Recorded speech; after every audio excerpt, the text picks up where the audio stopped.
Welcome everyone, मैं हूँ प्रतीक्षा। Guys, क्या आप सभी लोगों ने ऐसे एनिमल्स देखे हैं जिनकी एक पूरी की पूरी कम्युनिटी हो, जिसके अंदर वो सभी आपस में एक साथ रहते हो। ना तो वहाँ कोई किसी का शिकार करता है और ना ही कोई किसी को छोटा बड़ा समझता है। जहाँ पे ये सभी मैमल्स एक साथ रहते हैं, उस जगह का नाम ज़ूटोपिया था। तो चलिए फिर बिना प्रतीक्षा कराए मैं आज आपको ले चलती हूँ ज़ूटोपिया में। गाइस, ये मूवी 2016 के अंदर रिलीज हुई थी। मूवी की स्टार्टिंग में हम एक बनी को देखते हैं जो कि अपनी स्कूल परफॉर्मेंस में बताती है कि आज से काफी सालों पहले कुछ एनिमल्स वाइल्ड हुआ करते थे और वो छोटे मैमल्स का शिकार किया करते थे, लेकिन समय के साथ साथ सभी लोग एक दूसरे के साथ रहने लग गए। और बनी कहती है कि मैं बड़ी होके एक कॉप बनना चाहती हूँ, जहाँ पे उसके पेरेंट्स हमेशा से यही सोचते थे कि आज तक कोई भी बनी कॉप नहीं बने हैं। इस बनी का नाम जूडी था और ये पूरी फैमिली कैरेट की फार्मिंग किया करती थी। जहाँ पे बचपन के अंदर जूडी जब खेल रही थी तो उसे पता चलता है कि कुछ मैमल्स को फॉक्स आके तंग किया कर रहे हैं। तभी वो उन फॉक्स के पास जाती है और कहती है कि इन छोटे मैमल्स को उनके कूपन वापस दे दो। जिसके बाद में ये फॉक्स जूडी के चेहरे पे एक निशान लगा देते हैं और कहते हैं कि तुम हमसे कभी नहीं जीत सकती हो। जिसके बाद में जूडी दिन रात मेहनत करती है, पढ़ाई भी करती है और इसी के साथ खुद की फिजिकल अपीयरेंस को भी अच्छा कर लेती है। जिसके बाद में उसका सिलेक्शन कॉप्स के लिए हो जाता है। यहाँ पे मेयर सभी के सामने जूडी का इंट्रोडक्शन कराते हैं और यहाँ पे मेयर की एक असिस्टेंट थी जिसका नाम बेलवेदर था। वो जूडी को देख के खुश थी और इसी के साथ ये भी बोलती है कि मुझे बहुत खुशी हुई कि हम लोग छोटे एनिमल्स आगे निकल पा रहे हैं। जूडी अपने पेरेंट्स को गुड बाय करके ज़ूटोपिया के लिए निकल पड़ती है, जहाँ से उसके सारे सपने सच हो सकते थे। ज़ूटोपिया एक बहुत बड़ा शहर था जिसके अंदर सारे जानवर एक साथ रहा करते थे। ना तो यहाँ कोई किसी से डरा करता था और ना ही कोई मैमल किसी को डरा सकता था। जूडी को अपना घर मिलता है जो उसका एक छोटा सा कमरा होता है। जूडी के पहले दिन पे वो अच्छी तरीके से तैयार होके बिल्कुल जल्दी पहुंच जाती है, जहाँ पे वो एक कॉप से मिलती है रिसेप्शन पे, जो कि बोलता है कि तुम तो बड़ी ही क्यूट बनी हो और शायद आज से पहले मैंने किसी भी बनी कॉप को नहीं देखा है। इसके बाद में हम लोग देखते हैं इस पुलिस स्टेशन के पुलिस मास्टर को जिसका नाम था बोगो। यहाँ पे बैठे सारे कॉप्स को बोगो इन्फॉर्म करता है कि आए दिन कुछ मैमल्स के मिसिंग की रिपोर्ट आ रही है, जिसमें से 14 मैमल अभी तक गायब हो चुके हैं। वो सभी की टीम बनाता है और इन सभी कॉप्स को मैमल की ढूंढने का मिशन मिल जाता है। लेकिन जब जूडी की बारी आती है तो उसे सिर्फ और सिर्फ एक पार्किंग चालान की जॉब दी जाती है। जूडी ये जॉब बिल्कुल भी नहीं चाहती थी, लेकिन उसे कहा जाता है कि अगर तुम दिन में 100 चालान भी काट दोगी तो बहुत बड़ी बात होगी। जिसके बाद में जूडी आधे दिन के अंदर ही 200 चालान काट देती है। जूडी को पता चलता है कि एक शॉप के अंदर छोटे मैमल्स को आइसक्रीम नहीं दी जा रही है। इसी कारण शॉपकीपर को जूडी बोलती है कि मैं तुम्हारी रिपोर्ट लिख सकती हूँ कि तुम बिना ग्लव्स पहने ही इन एनिमल्स को आइसक्रीम सर्व कर रहे हो। जिसके बाद में यहाँ खड़े फॉक्स और उसके बच्चे को आइसक्रीम मिल जाती है। लेकिन बाहर जाने के बाद में जूडी को पता चलता है कि ये फॉक्स तो बिल्कुल फ्रॉड निकला। वो उस बड़ी सी आइसक्रीम को पिघला के छोटी छोटी कैंडी बार्स में बदल देता है और उसके बाद में उन्हें सेल करके अच्छे खासे पैसे कमा लेता है। जूडी इस फॉक्स को अरेस्ट करने के लिए जाती है। तब हमें पता चलता है कि इस फॉक्स का नाम निक है और वो जूडी को बुरा भला कह के वहाँ से जाने के लिए कहता है। वो कहता है कि हम हमेशा से ही क्लेवर थे और मेरे पास में आइसक्रीम बेचने का लाइसेंस भी है, तो तुम कुछ भी नहीं कर सकती हो। यहाँ जूडी का पहला दिन ही बहुत खराब जाता है और वो अपने पेरेंट्स को कुछ खास ज्यादा बताती नहीं है। अगले दिन फिर से जूडी का काम चालान काटना था, लेकिन तभी यहाँ एक शॉपकीपर भागता हुआ आता है और जूडी को कहता है कि देखो मेरी शॉप के अंदर से चोरी हो गई है, तुम तो एक कॉप हो ना, तो उसे पकड़ती क्यों नहीं हो। जूडी बड़ी खुशी खुशी इस चोर को पकड़ने के लिए भागती है। ये उस जगह पे पहुँच जाते हैं जो कि बिल्कुल छोटे मैमल्स की जगह थी और फाइनली जूडी उस चोर को पकड़ ही लेती है। जहाँ जूडी को पता चलता है चोर ने जो चुराया था वो ऐसी चीज है जो कि कहीं पे नहीं मिलती है और काफी महंगी और इम्पोर्टेंट चीज है। जिसके बाद में बोगो जूडी को कहता है कि तुम्हें इस काम के लिए नहीं रखा गया था। जूडी बोगो से रिक्वेस्ट करती है कि मैं एक कॉप बनना चाहती हूँ और मैं मुजरिमों को पकड़ना चाहती हूँ। और तभी इन दोनों की बातों के बीच में एक लेडी पहुँच जाती है जो कि बोगो के सामने कहती है कि मेरे हस्बैंड पिछले 10 दिनों से गायब हो रखे हैं और आप लोग उसे क्यों नहीं ढूंढ पा रहे हैं। जिसके बाद में जूडी इस फीमेल को प्रॉमिस करती है कि आपके हस्बैंड को मैं ढूंढ के निकाल दूंगी। बोगो यहाँ पे जूडी को कहता है कि अगर तुम्हें किसी को ढूंढना ही है तो तुम्हारे पास में सिर्फ और सिर्फ 2 दिन है, यानी कि 48 आवर्स। अगर तुम उस मैमल को नहीं ढूंढ पाई तो तुम्हें खुद को रिजाइन देना पड़ेगा। यहाँ जूडी मिसिंग एनिमल की फाइल ढूंढती है, लेकिन उसे कोई भी एविडेंस नहीं मिलते हैं। तब वो पहुंच जाती है निक के पास में, क्योंकि उसे पता था कि निक यहाँ पे सभी को जानता है। लेकिन निक जूडी को कहता है कि मेरे पास में बहुत सारे काम है और मैं तुम्हारी हेल्प नहीं करना चाहता हूँ। इसी के साथ वो जूडी के सामने ये भी बोल देता है कि मैं एक दिन के $200 कमाता हूँ। जूडी यहाँ पे निक को उसी की बातों में फंसा देती है और कहती है कि इस हिसाब से तो तुम्हें बहुत सारा टैक्स भरना चाहिए था, ये सारी सारी बातें तुमने अपने मुंह से एक्सेप्ट की है, तो मेरे पास इसकी रिकॉर्डिंग है, अगर तुम बोलो तो मैं तुम्हें अभी अरेस्ट करवा सकती हूँ। निक को ना चाहते हुए भी जूडी की हेल्प करनी पड़ती है। जो एनिमल मिसिंग हुआ था उसका नाम एमिट था, इसी कारण वो एक योगा क्लास में जाते हैं जहाँ पे एमिट योगा किया करता था। यहाँ योगा टीचर बताता है कि वैसे तो मुझे किसी के बारे में भी नहीं पता है, लेकिन हमारे क्लब के अंदर ऐसे कुछ मैमल्स हैं जो कि एमिट के बारे में जानते होंगे। जहाँ पे जूडी और निक पहुँच जाते हैं बाकी एनिमल से एमिट के बारे में पूछने के लिए। यहाँ पे एमिट के बारे में पता चलता है कि कुछ दिनों से वो पता नहीं कैसा वाइल्ड बिहेव कर रहा है और एक दिन वो एक व्हाइट कार में बैठ के चला गया। यहाँ पे जूडी और निक को उस कार का नंबर भी पता चल जाता है। निक कहता है कि मेरी आरटीओ में कुछ जान पहचान है, तो शायद हमारी वहाँ पे हेल्प हो सकती है। जब ये आरटीओ में पहुँचते हैं तो वहाँ पे काम करने वाले सारे के सारे स्लॉथ थे, यानी कि एकदम धीरे धीरे स्लो मोशन में काम। जूडी वहाँ पे बहुत इरिटेट हो जाती है और पूछती है कि बस जल्दी से हमें उस कार के ओनर के बारे में बता दो। उस कार के ओनर के बारे में जैसे ही जूडी और निक को पता चलता है तो वो दोनों निकल पड़ते हैं। इधर निक और जूडी को वो व्हाइट कार मिल भी जाती है, लेकिन जब उस व्हाइट कार के अंदर जाने के बाद में जूडी को एमिट के बारे में पता चलता है, वहीं निक को पता चलता है कि ये कार तो मिस्टर बिग के लोगों की है और शायद हमें यहाँ पे नहीं आना चाहिए था क्योंकि वो ज़ूटोपिया का सबसे बड़ा डॉन है। तभी यहाँ पे मिस्टर बिग के लोग आ जाते हैं और वो जूडी और निक को अपने साथ ही ले जाते हैं। यहाँ जूडी को लगता है कि मिस्टर बिग तो बहुत बड़ा डॉन होगा, इसका मतलब है कि वो कोई व्हाइट पोलर बियर होगा, लेकिन वहाँ से तो एक बहुत छोटा सा मैमल निकलता है। मिस्टर बिग यहाँ पे जूडी और निक को बोलते हैं कि तुम्हारी हिम्मत कैसे हुई कि हमारी कार के अंदर आए। जहाँ पे जूडी बताती है कि बहुत सारे मैमल्स मिसिंग हो रहे हैं, इसी के साथ मैं एमिट के बारे में पूछने के लिए आई हूँ। लेकिन मिस्टर बिग इनकी बातों में बिल्कुल भी इंटरेस्टेड नहीं थे और वो जूडी और निक को यहाँ से मगरमच्छ को खिलाने वाले थे कि तभी यहाँ पे मिस्टर बिग की बेटी आ जाती है, जिसके बाद में मिस्टर बिग की बेटी कहती है कि यही तो वो कॉप है जिसने मेरी जान बचाई थी। जूडी को देख के वो हाय हेलो करती है। इसके बाद में मिस्टर बिग जूडी और निक को छोड़ देते हैं और एमिट से रिलेटेड सारी इन्फॉर्मेशन देते हैं कि एमिट हमारा काफी अच्छा दोस्त था, उसे लेने के लिए हमने हमारी कार ही भेजी थी, लेकिन न जाने उसे क्या हो गया और उसने हमारी ड्राइवर के ऊपर अटैक कर दिया, तो शायद तुम्हें हमारा ड्राइवर सारी डिटेल दे सकता है। यहाँ जूडी और निक मिस्टर बिग के ड्राइवर से मिलने के लिए जाते हैं, जहाँ पे ये ड्राइवर जूडी और निक को बताता तो है कि एमिट एकदम से वाइल्ड हो गया था, वो कुछ बात सुनने को तैयार नहीं था, लेकिन जैसे ही वो ड्राइवर अपना दरवाजा खोलता है कि तभी वो भी एकदम वाइल्ड हो जाता है और जूडी और निक के पीछे पड़ जाता है। ये दोनों अपनी जान बचाने के लिए एक ब्रिज पे पहुंचते हैं और कैसे तैसे करके इस ड्राइवर को वहीं पे अटका देते हैं। जूडी पुलिस स्टेशन में कॉल करती है ताकि वहाँ से इन लोगों को हेल्प मिल सके। अब जब यहाँ पे बोगो पूरी पुलिस टीम को लेके पहुँचता है तो यहाँ पे तो उसे वो ड्राइवर मिलता ही नहीं है। जूडी सभी को समझाने की कोशिश करती है कि यहाँ पे जो एनिमल्स हैं वो बिल्कुल वाइल्ड हो रखे और हमें इन लोगों के बारे में पता लगाना पड़ेगा। तो बोगो जूडी को कहता है कि अब तो तुम्हारी नौकरी गई, समझो तुमने हम सभी लोगों का टाइम वेस्ट किया और तुम एक अच्छी कॉप बिल्कुल भी नहीं हो। जिसके बाद में निक को गुस्सा आ जाता है और वो बोगो को बोलता है कि जिन मैमल्स का पता लगाने के लिए आप पिछले 2 हफ्ते से इन्फॉर्मेशन कलेक्ट कर रहे हैं, उसी काम के लिए जूडी को आपने सिर्फ 2 दिन दिए हैं, ये किसी भी तरीके का जस्टिस नहीं हो सकता है। जिसके बाद में बोगो को भी समझ में आता है और निक कहता है कि अभी भी हमारे पास में 10 घंटे हैं, तो हम जरूर इसके बारे में पता लगा लेंगे। जिसके बाद में अब ये निक फॉक्स भी जूडी के ऊपर बिलीव करने लगता है और ये दोनों एक दूसरे की हेल्प करते हुए यहाँ से निकल जाते हैं। निक यहाँ पे जूडी को बताता है कि बचपन में मेरा सपना था स्काउट ज्वाइन करने का, लेकिन वहाँ पे कोई भी एनिमल मेरा बिलीव नहीं किया करता था। और इसी के साथ निक को आइडिया आता है कि यहाँ पे तो हर जगह सीसीटीवी कैमरे लगे हैं, अगर हमें यहाँ पे फुटेज मिल गई तो ये भी पता चल जाएगा कि एमिट और इसी के साथ वो ड्राइवर कहाँ गया होगा। मेयर की जो असिस्टेंट बेलवेदर थी वो निक और जूडी की मदद करती है, जिससे इन्हें पता चल जाता है कि एमिट को और इसी के साथ वो वाइल्ड ड्राइवर को कहाँ लेके गए हैं, जहाँ इन्हें क्लिफ साइड असाइलम के बारे में पता चलता है, जहाँ पे हर जगह वुल्फ थे। जूडी और निक छुपते छुपाते इसी असाइलम के अंदर पहुँच जाते हैं, जहाँ इन्हें पता चलता है कि जितने भी मैमल्स मिसिंग हुए हैं वो सारे इसी असाइलम के अंदर है। लेकिन आखिर इन्हें कौन यहाँ पे लाया है और ये इतना वाइल्ड बिहेव क्यों कर रहे हैं। तभी इन्हें पता चलता है कि यहाँ पे से तो मेयर निकल के आ रहा है और वो एक डॉक्टर से पूछता है कि आखिर ये सारे एनिमल वाइल्ड क्यों हो रहे हैं। जहाँ पे डॉक्टर बताता है कि इन मैमल्स के जेनेटिक में कुछ प्रॉब्लम हुई है, जिनका डीएनए शिकारी डीएनए था, वही एनिमल ऐसा बिहेव कर रहे हैं। जिसके बाद में जूडी को पता चलता है कि ये सब शिकारी एनिमल के कारण ही ऐसा हो रहा है। जूडी ये सारी चीजें रिकॉर्ड भी कर लेती है कि तभी जूडी के फोन पे उसके पेरेंट्स का फोन आ जाता है। मेयर यहाँ पे सारे गार्ड्स को बोलता है कि जल्दी से पता लगाओ कि यहाँ पे कौन है। जूडी और निक अपनी जान बचा के खुद को फ्लश कर लेते हैं और सीधा भाग के आते हैं बोगो के पास में। जिसके बाद में बोगो अपनी पूरी पुलिस टीम के साथ में क्लिफ साइड असाइलम में पहुंचता है और मेयर को अरेस्ट कर लेता है। अब हर जगह यही न्यूज छा रखी थी कि जो बड़े जानवर यानी कि जो जानवर शिकार करते हैं वही जानवर वाइल्ड हो रहे हैं। हर जगह लोगों को बड़े जानवरों से डर लगने लग जाता है, यानी यानी कि कोई भी लॉयन, पैंथर और ऐसे ही जानवरों के आसपास भी नहीं आ रहे थे। हर जगह जूडी फेमस हो चुकी थी क्योंकि उसने इस केस को सॉल्व कर लिया था। लेकिन जब जूडी अपना इंटरव्यू देती है कि जो जानवर शिकार करते हैं उन्हीं के साथ ऐसा हो रहा है, तब निक को ये बात सुन के बहुत हर्ट होता है और वो जूडी को कहता है कि ऐसा नहीं है कि सारे जानवर बदल चुके हैं, तुम्हें क्या लगता है मैं भी बदल गया हूँ। और इसी कारण निक भी जूडी को छोड़ के चला जाता है। यहाँ पे जूडी बोगो के पास जाती है और कहती है कि मैं ये जॉब कंटिन्यू नहीं कर सकती हूँ। यहाँ पे बेलवेदर को ज़ूटोपिया का नया मेयर बना दिया गया था। इसी के साथ जूडी अपना रिजाइन करके वापस से अपनी घर चली जाती है, जहाँ पे वो अपने पेरेंट्स से मिलती है और कैरेट की फार्मिंग करती है। उसे अपने फील्ड के अंदर ब्लू कलर के फ्लावर्स दिखते हैं, जिसके बारे में उसके फादर कहते हैं कि ये नाइट हाउलर्स हैं। ये इसलिए लगाए जाते हैं ताकि फार्म के अंदर हमारी फील्डिंग बिल्कुल सेफ रहे। सूंघ ले तो शायद जानवर मर भी सकते हैं। जिसके बाद में जूडी को समझ में आता है कि एमिट और बाकी जानवर नाइट हाउलर्स के बारे में ही कह रहे थे। और अब वो अपने घर से कुछ बेरीज लेकर निकल पड़ती है, जहाँ पे सबसे पहले वो निक के पास जाती है ताकि निक उसकी हेल्प कर सके। और वो निक को सारी बात बताती है नाइट हाउलर्स के बारे में कि कुछ ऐसे फ्लावर्स हैं जो कि एनिमल्स को वाइल्ड कर सकते हैं। इसी के साथ में वो उस थीफ के पास भी जाती है क्योंकि इसी थीफ ने उन फ्लावर्स को चुराया था। जिसके बाद में वो थीफ बताता है कि मेरे पास में एक क्लाइंट था और उसी ने मुझे इन फ्लावर्स को चुराने के लिए कहा था। यहाँ जूडी और निक इसी थीफ के बताए हुए रास्ते पे चले जाते हैं, जहाँ पे इन्हें एक ट्रेन मिलती है और इसी के साथ नाइट हाउलर्स की बहुत सारी खेती भी मिलती है। यहाँ पे इन्हें एक गन मिलती है। यहाँ पे जूडी और निक देखते हैं कि एक शीप एक गन को तैयार कर रही है और इस गन से अगर किसी को शूट कर दिया जाए तो सारे एनिमल वाइल्ड हो सकते हैं। जिसके बाद जूडी को ये ट्रेन को लेके बोगो के पास में पहुंचना था, इसी कारण वो पूरी की पूरी ट्रेन को ही चलाना शुरू कर देती है। यहाँ पे जितनी भी शीप गार्ड्स थी वो अब इस ट्रेन के पीछे पड़ जाते हैं, जिसके बाद में ये ट्रेन आगे जाके डिस्ट्रॉय हो जाती है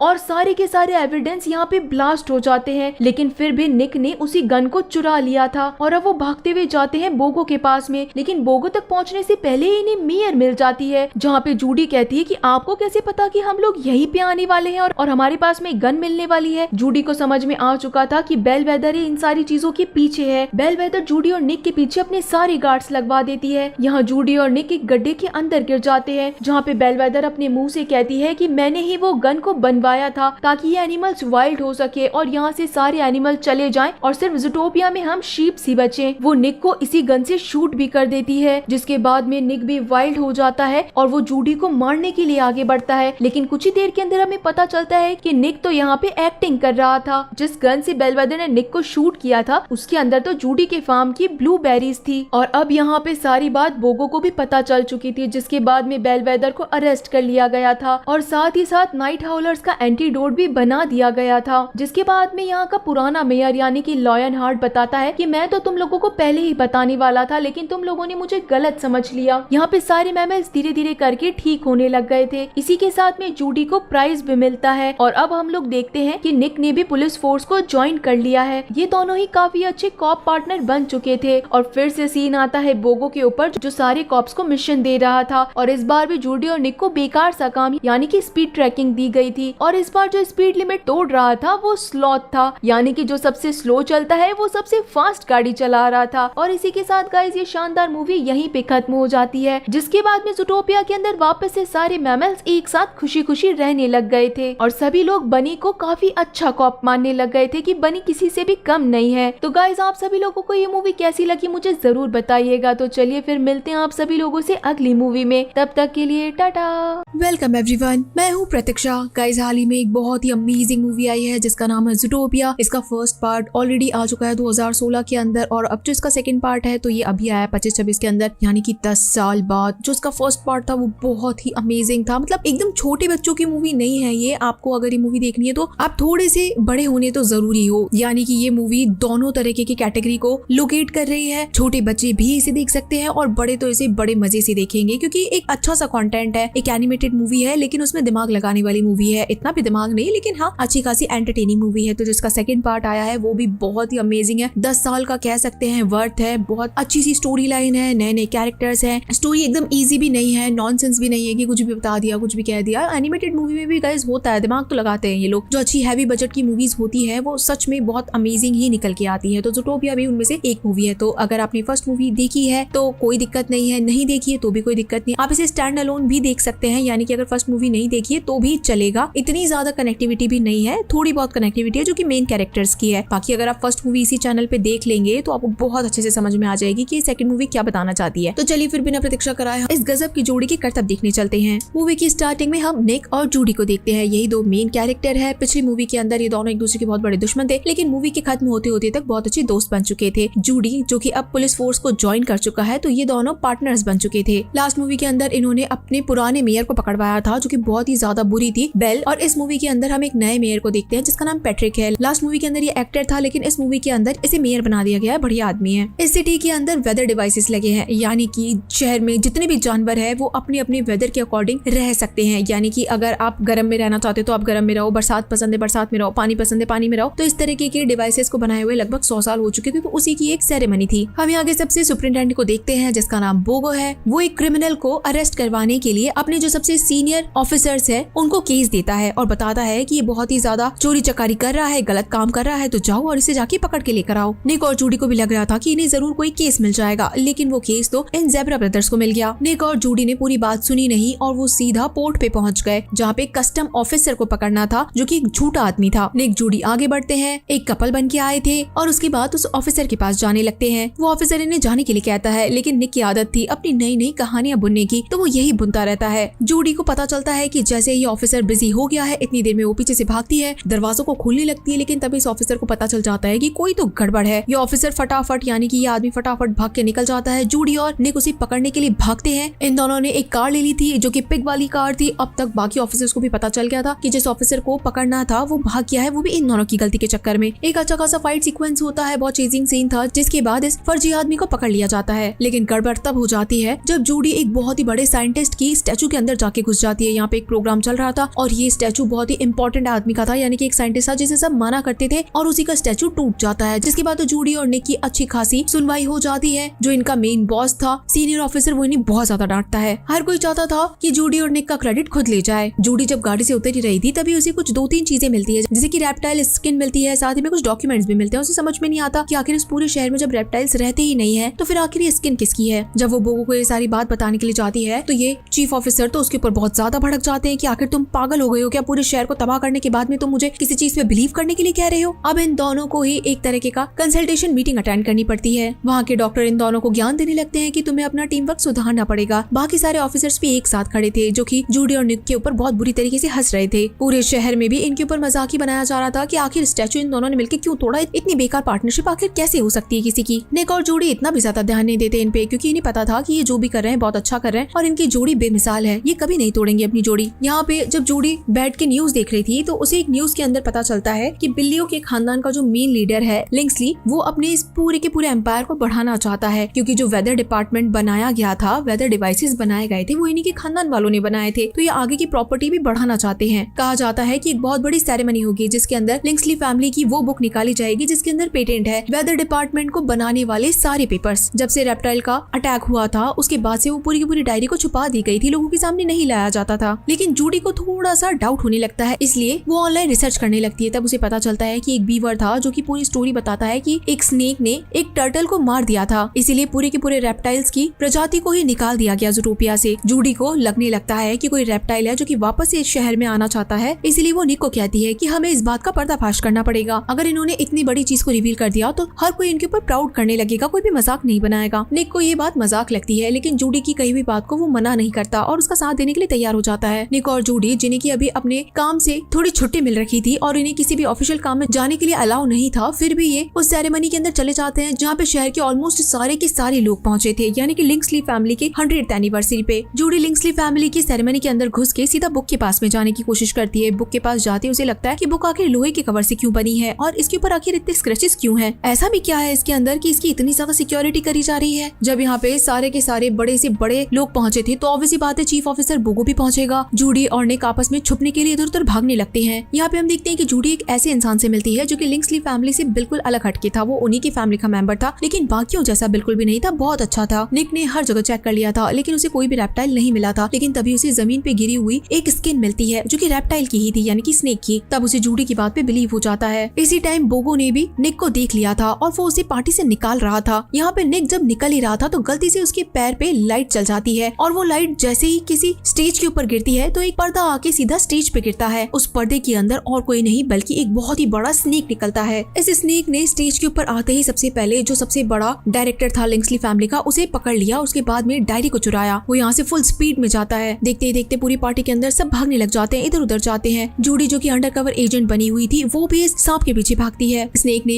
लिंक्सली फैमिली के एक आदमी को और साथ ही में डायरी को पकड़ रखा था। वो एक कमरे में चला जाता है। जूडी उसके पास आती है, उसे समझाने की कोशिश करती है कि रुक जाओ, ऐसा मत करो, तुम आखिर इसके साथ में क्या करना चाहते हो। अब यहाँ पे स्नेक बोलने लगता है कि मैंने कुछ नहीं किया है, बल्कि ये पूरी फैमिली बुरी है। लिंक्सली फैमिली ने हमारे साथ बहुत बुरा किया। इस डायरी के अंदर ही पूरी बात छुपी है। जूडी को कुछ समझ नहीं आता कि आखिर वो किसकी बात पे विश्वास करे और बात क्या है। लेकिन इतनी देर में तो यहाँ निक आ जाता है। शायद इस बार उसकी टाइमिंग गलत थी और वो इसी सांप को बेहोश कर देता है, जबकि वो पूरी बात बताता उससे पहले ही। लिंक्सली फैमिली का लीडर यहीं पे खड़ा था और वो डायरी को फटाफट से अपने पास ले लेता है और पुलिस के आते ही बताया जाता है कि इसे हैंड टू हैंड मार दो। जूडी और निक को कुछ तो डाउट था कि आखिर ये लिंक्सली फैमिली ऐसा क्यों बर्ताव कर रही है। ये स्नेक जैसे होश में आता है, क्योंकि इसे तो मारा जाने वाला था, तो गलती से बोगो को बाइट कर देता है, जबकि वो इंटेंशनली ऐसा करना ही नहीं चाहता था। अब तो बोगो को लग रहा है कि ये तो बहुत ही भयंकर सांप है, इसे तो मारना ही चाहिए। निक और जूडी को समझ में आ गया था कि कोई तो कहानी चल रही है, इसीलिए वो इस सांप को बचाने के लिए उसकी मदद करते हैं और यहाँ से भागने वाले थे। तब तक यहाँ पे काफी सारे ऑफिसर आ जाते हैं और पिक्चर्स ऐसी क्लिक होती है कि मानो इन सांप के साथ में जूडी और निक भी है, जो कि लिंक्सली फैमिली को नुकसान पहुंचाना चाहते हैं। नीचे एक गाड़ी आती है जो कि इस सांप को लेके तो भाग जाती है। निक और जूडी भी फंसे हुए थे, इसलिए ये भी भाग जाते हैं। लिंक्सली फैमिली आपस के अंदर बैठ के एक मीटिंग बिठाती है मेयर के साथ में, और मेयर को कहा जाता है बहुत स्ट्रिक्टली कि कुछ भी करके जूडी और निक को पकड़ना है और साथ ही में उस बुक को लाना है। पूरे शहर के अंदर इन दोनों को बदनाम कर दिया जाता है। इन दोनों को तो मानो गद्दार कह दिया जाता है कि ये दोनों गद्दार है। अब यहाँ पे इनके कोई दोस्त थे जो कि मिस्टर बी थे, वो इन दोनों की मदद करते हैं पासपोर्ट वगैरह देके और इनकी आइडेंटिटी चेंज करके। ये एक तरीके से इनके पुराने दोस्त हुआ करते थे। लेकिन जूडी यहाँ से भागना नहीं चाहती थी, बल्कि उसे स्नेक का सारा सच जानना था कि लिंक्सली फैमिली से आखिर उसकी दुश्मनी क्या है, वो आखिर ऐसा क्यों कर रहा है। मिस्टर बी को आगे की कहानी पता थी और इसीलिए उन्होंने उसी बीवर से जूडी को मिलवा दिया, जिसकी वीडियो पहले ही जूडी ने देख ली थी, क्योंकि इस बीवर को शायद आगे की कहानी पता थी। बीवर इन दोनों को अपने साथ में ले जाता है। रास्ता बहुत ही ज्यादा खतरनाक था। ये एक ऐसी जगह थी, कह सकते हैं कि ऐसी दुनिया थी जहाँ पे सिर्फ और सिर्फ रेप्टाइल्स रहते हैं। ऐसा कोई भी जानवर नहीं जो कि ज़ूटोपिया वाला है, और रेप्टाइल्स सारे के सारे निकल के इसी जगह पे आ चुके हैं, क्योंकि ज़ूटोपिया में उनको रहने नहीं दिया जाता। जूडी और निक को समझ में नहीं आता कि आखिर यहाँ पे इतने सारे रेप्टाइल्स एक साथ में कैसे रह रहे हैं, ऊपर से बीवर भी यहाँ पे कैसे आ गया। अब यहाँ पे एक कैमेलियन के सामने इन्हें लाया जाता है, यानी कि गिरगिट के सामने। वो इन दोनों का वेलकम करने के लिए कीड़े लाते हैं। जैसे ही ये दोनों जबरदस्ती वो कीड़े खाते हैं तो हर एक रेप्टाइल इनके ऊपर हंसने लगते हैं। ये गिरगिट बताता है कि इसे लोहे की डायरी में इसलिए बंद किया गया है क्योंकि इसकी जो असली डिजाइन है वो बस एक सांप ही देख सकता है। लिंक्सली फैमिली के अंदर एक टर्टल था और उसकी जब डेथ हो गई उसके बाद से पूरे के पूरे रेप्टाइल समाज को बाहर निकाल दिया गया था। तभी पता चलता है कि पुलिस ऑफिसर ने जूडी और निक को ढूंढ लिया है। इसी चक्कर में सारे रेप्टाइल्स बेचारे भागने लगते हैं, क्योंकि यहाँ पे रेड पड़ गई थी। निक और जूडी भी यहाँ पे फुर्ती से भागने लगते हैं, खुद ही के लोगों से भाग रहे थे बेचारे। आगे जाके तो इनका साथ सबने छोड़ दिया था, ये दोनों अकेले पड़ गए थे। अब तक यहाँ पे स्नेक भी आ चुका था और वो जूडी से उस डायरी को अपने साथ ले जाता है। जूडी और निक ने इस स्नेक का पीछा बिल्कुल नहीं छोड़ा था। काफी ज्यादा प्रॉब्लम्स आ रही थी, लेकिन फिर भी स्नेक के पीछे लगे हुए थे उससे सारी बात जानने के लिए। एक बहुत बड़े पाइपलाइन और वाटरफॉल के बाद में दोनों आगे बढ़ते हैं, लेकिन अभी भी इन्हें वो स्नेक नहीं मिलता, वो भाग चुका था। लेकिन जूडी को पता चलता है कि ये डायरी तो यहीं पे रह गई। इसी वक्त यहाँ पे दो गोट मिलते हैं जो कि क्लाइंबर्स थे। उनके पास भी बिल्कुल वही फूल था जो कि डायरी पे बना हुआ था। ऐसा लग रहा था कि ये डायरी उस स्नेक की हो सकती है। वो गोट बताते हैं कि इस पहाड़ी के ऊपर स्नेक का घर है, तुम चाहो तो जाके देख सकते हो। जूडी और निक को लगता है कि शायद ऊपर इन्हें काफी सारी चीजों के जवाब मिल सकते हैं, इसलिए रस्सी की मदद से सीधा ऊपर चले जाते हैं सांप के घर में। इन दोनों के बीच में ऊपर चढ़ते चढ़ते थोड़ी सी बहस हो जाती है, झगड़ा हो जाता है और गलती से जूडी की जो एक पेन ड्राइव थी वो टूट जाती है, इसलिए वो निक से बहुत ज्यादा गुस्सा हो जाती है। जूडी और निक को पता चलता है कि रेप्टाइल्स की भी अपनी एक बहुत अच्छी दुनिया हुआ करती थी, जिनके बारे में इन लोगों ने कभी सोचा ही नहीं, कभी जाना ही नहीं। जिस वक्त ये इतनी खुशी खुशी रह रहे थे, लेकिन उसी वक्त लिंक्सली फैमिली ने इन रेप्टाइल से सब कुछ छीन लिया। इस पूरी रेप्टाइल प्रजाति ने क्या बिगाड़ा था? आखिर गलती हुई होगी तो किसी एक से हुई होगी। लिंक्सली फैमिली आखिर इनके साथ में ऐसा क्यों कर रही है? आखिर इसके पीछे क्या हो सकता है? स्नेक ने जो भी बोला होगा बिल्कुल सच बोला होगा। यहाँ निक को पता चलता है कि ऑफिसर्स ने इन्हें यहाँ भी ढूंढ लिया है और वो जल्द ही यहाँ पे आने वाले हैं। वो जूडी को कहता है कि हमें चलना पड़ेगा, नहीं तो ये ऑफिसर्स हमें यहाँ से अरेस्ट कर लेंगे। लेकिन जूडी नहीं मानती। जूडी कहती है कि अगर हमने अभी यहाँ से सबूत नहीं उठाया तो हमें फिर से झूठा साबित कर दिया जाएगा, मुझे ढूंढने दो। आखिर इतनी देर में ऑफिसर्स यहाँ पे पहुंच ही जाते हैं और इतनी भयंकर वाला एक ब्लास्ट होता है, क्योंकि ये बड़े बड़े से एनिमल थे, तो इस चक्कर के अंदर घर आधा आधा टूट जाता है। जूडी नीचे गिरने ही वाली होती है, लेकिन तभी यहाँ पे स्नेक पहुंच जाता है, जिसके साथ में कैट था। ये और कोई नहीं बल्कि लिंक्सली फैमिली का मेंबर था। ये दोनों ही मिलकर जूडी की जान बचा लेते हैं। जूडी को एक इंजेक्शन भी लगा था, इस चक्कर में वो बेहोश हो जाती है। निक यहीं पे सारी चीजें देख रहा था। ऑफिसर्स ने अब निक को घेर लिया था और उसे जाने नहीं देते। यहाँ पे जब जूडी को होश आता है तो उसके साथ में स्नेक और कैट थे। जब जूडी को पता चलता है कि उसके साथ में निक भी नहीं है, तो स्नेक बताता है तुम टेंशन मत लो, हम जल्द ही वहाँ पे चले जाएंगे और निक या फिर तुम्हें ढूंढते ढूंढते यहाँ आ जाएगा। अब यहाँ पे स्नेक के पास जो मेन बुक थी वही बुक वो जूडी को देता है और कहता है कि इसमें वेदर डिपार्टमेंट का जितना भी सच है वो सब कुछ लिखा है। यहाँ निक को सीधा सीधा मेयर के पास ले आया जाता है और पूछा जाता है कि आखिर जूडी कहाँ पर है और उसका आखिर प्लान क्या है। निक कुछ भी नहीं बताता। मेयर बहुत गुस्से में था और निक को उठा के सीधा जेल में डाल दिया जाता है, जबकि वो खुद भी पुलिस ऑफिसर है। निक को कुछ समझ में नहीं आता कि आखिर चल क्या रहा है। तभी यहाँ पे लिंक्सली फैमिली के लीडर आते हैं, जो कि निक को बताते हैं कि अब तो तुम्हें पता चलना ही चाहिए कि आखिर हम क्या करने वाले हैं। निक सुनता है कि लिंक्सली फैमिली अपना जल्द से जल्द पूरा का पूरा एम्पायर बढ़ाने वाले हैं और जितने भी रेप्टाइल्स अभी ने दिखेंगे वो सबको मार डालेंगे। इन्हीं की फैमिली का जो एक बिल्ला था यानी कि रॉबर्ट, उसे भी देशद्रोही घोषित कर दिया था। इसी चक्कर में कहा था कि अगर वो जहाँ भी मिले तो उसे भी मार देना। रॉबर्ट बिल्ला यानी कि लिंक्सली फैमिली का बिल्ला अपने साथ में इस स्नेक और जूडी को लेके अपने एक छुपी हुई जगह पे लेकर आता है, हाइड आउट पे, जहाँ पे सारे के सारे सामान रखे हुए थे अच्छे खासे। स्नेक बड़ा खुश था और जूडी पूछती है कि आखिर तुम दोनों एक साथ कैसे हुए। तो यहाँ पे स्नेक बताना शुरू करता है कि जब उसे पता चलता है कि इस सेरेमनी के अंदर ये डायरी बाहर निकलेगी तो उसने लिंक्सली फैमिली को एक खत लिखा। तभी रॉबर्ट को समझ में आया कि ये जो रेप्टाइल्स हैं वो इतने बुरे नहीं है। इसी चक्कर में उसने इस स्नेक का साथ देने के बारे में सोचा। इस बिल्ले का नाम रॉबर्ट था। लिंक्सली फैमिली का ये बिल्ला एक तरीके से बागी बन चुका था और जूडी को विश्वास दिलाता है कि हम रेप्टाइल्स को वापस ले आएंगे। अब यहाँ पे गैरी जो एक स्नेक था और वही सिर्फ इस डायरी को पढ़ सकता था, इसलिए वो डायरी को पढ़ना शुरू करता है। पता चलता है कि जो मौसम यंत्र था यानी कि वेदर मशीन थी, उसे किसी भी एनिमल ने नहीं बल्कि रेप्टाइल ने बनाया था और वो रेप्टाइल और कोई नहीं बल्कि इसी स्नेक की दादी थी। ये उनका ही दिमाग था कि सारे के सारे जानवर एक साथ बड़ी खुशी खुशी रह सके अपने एटमॉस्फेयर के अकॉर्डिंग, लेकिन उसे पूरा करने के लिए उसे किसी न किसी की जरूरत तो थी ही। एक स्पॉन्सर को ढूंढने के चक्कर में वो लिंक्सली फैमिली के पास में पहुंची। रॉबर्ट के परदादा बहुत बुरे निकले। वो इस बात के लिए मान तो गए, लेकिन उनके मन में लालच आ गया और वो इस चीज का पेटेंट अब खुद के नाम पे करना चाहते थे। गैरी की परदादी को धोखा मिल गया। वेदर मशीन का पूरा पेटेंट उन्होंने खुद ने ले लिया। अपनी ही मेड जो कि एक टर्टल थी उसे जान से मार दिया और इन सब का सारा इल्जाम गैरी की दादी यानी कि सांप के ऊपर लगा दिया। तब जाके मामला बहुत ज्यादा गर्म हो गया। इन सांपों की पूरी प्रजाति को बाहर निकाल दिया गया, क्योंकि ऑब्वियस बात है लिंक्सली फैमिली की मेड को मार दिया गया था। रॉबर्ट के दादा ने रेप्टाइल सिटी को बर्फ के नीचे दबा दिया। कोई भी रेप्टाइल बाहर नहीं आ सकता और बाहर दिखा तो उसे मार दिया जाएगा। लेकिन जो असली वेदर डिवाइस पेटेंट था वो एक नौकरानी के हाथ लग गया था। वो जो टर्टल थी उसने वो पेटेंट गैरी की दादी को भी दे दिया था। गैरी की दादी ने वहाँ से भाग के उसे अपने घर में छुपाया था। अब अगर वही घर मिल जाए तो रॉबर्ट की फैमिली की जितनी भी गलतियां हैं वो सब बाहर आ जाएगी और रेप्टाइल्स को जो अब तक गलत माना जाता है वो भी साबित हो जाएगा कि रेप्टाइल्स ने कभी कोई गलती करी ही नहीं थी। इस पेटेंट को ढूंढने के लिए इन्हें सबसे पहले क्लॉक टावर का स्विच ऑन करना पड़ेगा, जिससे रेप्टाइल्स का पूरा शहर दिख सके। ये तीनों ही वेदर मशीन की तरफ जाते हैं, क्योंकि उसी के बीच में से वही स्विच मिलेगा जो कि रेप्टाइल सिटी की लाइट वापस ला सकता है। यहाँ पे हम देखते हैं कि जो रॉबर्ट की लोकेशन थी तो उसकी मदद से सारे के सारे पुलिस वाले लिंक्सली फैमिली की ये लोकेशन देख के इन तीनों को पकड़ने के लिए निकल जाते हैं। यहाँ पे हम निक को देखते हैं और जेल के अंदर जब उसे डाला जा रहा था तो उसके पुराने दुश्मन उस पर बड़ा हंस रहे थे। यहाँ पे वही बीवर भी मिलता है और वो उसे कहता है तुम इतने परेशान क्यों हो रहे हो। वो जूडी के बारे में बताने लगता है कि वो जूडी से गुस्सा है। उसने जूडी को मना किया था कि इस केस के लिए इतना भी अंदर नहीं घुस जाना है, लेकिन उसने बात कभी नहीं मानी। निक को बहुत बुरा लगता है कि आखिर जूडी ने ऐसा क्यों किया, अगर उसने उसे खो दिया तो क्या होगा। बीवर बहुत ज्यादा इमोशनल हो जाता है और उसके पास तो खुफिया चाबी भी थी। वो हैंड टू हैंड दरवाजे को खोल देता है और निक को यहाँ से भगाने में मदद करता है। लेकिन जैसे ही गार्ड से वो बच रहा था, भाग रहा था, तो गलती से सारे के सारे क्रिमिनल भी खुल जाते हैं। ये एक साथ यहाँ से बाहर निकल जाते हैं, यानी कि निक की एक और इतनी बड़ी गलती हो जाती है। निक बीवर के साथ में भागने लगता है। यहाँ पे इन्होंने एक दोस्त को बुला रखा था जो कि स्लॉथ था। अब ये तीनों गाड़ी में भर के जूडी को ढूंढने के लिए निकलते हैं। यहाँ पे निक को पता था कि लिंक्सली फैमिली का जो बेटा है वो इस वक्त जूडी के साथ में है, तो अगर उसके फोन की लोकेशन को ट्रेस कर लिया जाएगा तो जूडी मिल जाएगी। फटाफट से अब निक को भी जूडी की लोकेशन मिल चुकी थी। यहाँ पे जूडी, निक और गैरी एक साथ में वेदर हॉल की तरफ जा रहे थे ताकि मशीन ऑन कर सके। जूडी को यहाँ पे पहुंचते पता चलता है कि काफी सारे पुलिस ऑफिसर्स यहाँ पे आ गए हैं। वो फटाफट से उस फोन को तोड़ देती है जिससे कि लोकेशन शेयर हो रही थी। वेदर हॉल के बाहर एक बहुत बड़ा फेस्टिवल चल रहा था। इस चक्कर में काफी ज्यादा भीड़ थी। जूडी फटाफट से अपने दोस्तों की मदद लेती है और इस हॉल के अंदर जाने की कोशिश करती है। रॉबर्ट के जो डैड थे यानी कि लिंक्सली फैमिली के लीडर, अब इन्हें भी सारी चीजें पता चल गई थी कि अब ये सब मशीन ऑन करने के लिए जा रहे हैं, तो फटाफट से गार्ड्स को बताते हैं कि आखिर तुम्हें अब इन्हें पकड़ना कैसे है। एक ऑफिसर फटाफट से जूडी को बेहोश करने के लिए उस पे पॉइजन डार्ट चलाता है, लेकिन सही वक्त पे निक पहुंच जाता है जिसके साथ उसके दोस्त और ये सब गाड़ी के अंदर बैठे थे, तो वो डार्ट जूडी को नहीं लगता है। जूडी, गैरी और रॉबर्ट ये तीनों तो एक साथ में इस वेदर डिवाइस के अंदर पहुंच जाते हैं, लेकिन दरवाजा बंद हो जाता है। अंदर जाते ही ये तीनों मिलके उस मशीन को ऑन कर देते हैं जो कि रेप्टाइल सिटी को बाहर ला सकती थी, उसके बारे में बता सकती थी कि अंदर दबा हुआ एक बहुत ही बड़ा सिटी थी, उसकी लाइट अब चमकने लगी थी, लेकिन बाहर का वेदर बिल्कुल चेंज होने लगा था। निक इस चक्कर के अंदर बड़ा परेशान होने लगा था। वहाँ पे बर्फीले तूफान आ चुके थे क्योंकि रेप्टाइल सिटी जो बाहर आ चुकी थी। जूडी फटाफट से दरवाजा खोलती और निक अंदर आ जाता है। बीवर ने उसे अंदर खींच लिया था।